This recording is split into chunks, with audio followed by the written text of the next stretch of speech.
లెంటులోని 27వ రోజు వరకు ఏర్పాటు చేయబడిన సువార్త పాఠం మార్కు రాసిన సువార్త 15వ అధ్యాయం 1 నుంచి 15 వచనం.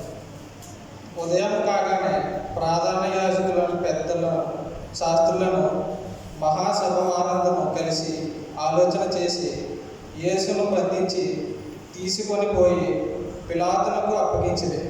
పిలాతు, యూదుల రాజువు నీవేనా అని ఆయనను అడగగా, ఆయన నీవన్నట్టే అని అతనితో చెప్పాను.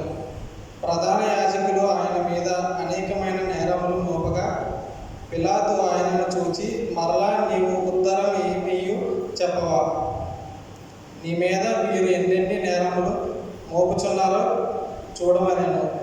ఆయనను యేసు మరి ఏ ఉత్తరము చెప్పలేదు కనుక పిలాతు ఆశ్చర్యపడాడు. ఆ పండుగలో వారు కోరుకొనిన యొక్క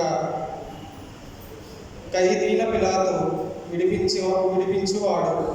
అధికారులను నిద్రించి కలహంలో నరహత్య చేసిన వారితో కూడా బంధించబడి ఉండిన బరబ్బ అను ఒకడుండెను.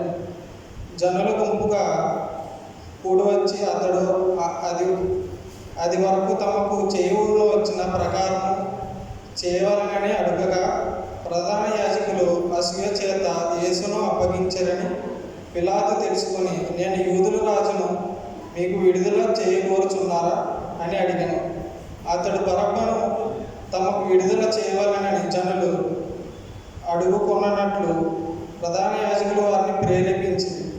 అందుకు పిలాతు, అలాగైతే యూదుల రాజు మీరు చెప్పువాని నేనేమి చేయదునని మరలా వారిని అడిగాను. వారు వానిని సిలువ వేయమని మరలా కేకలు వేసింది. అందుకు పిలాతు, ఎందుకు అతడు చెడు కార్యం చేసినని వారిని అడగగా, వారు వానిని సిలువ వేయమని మరీ ఎక్కువగా కేకలు వేసింది.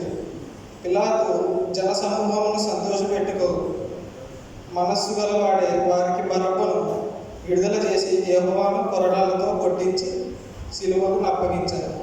వాక్యం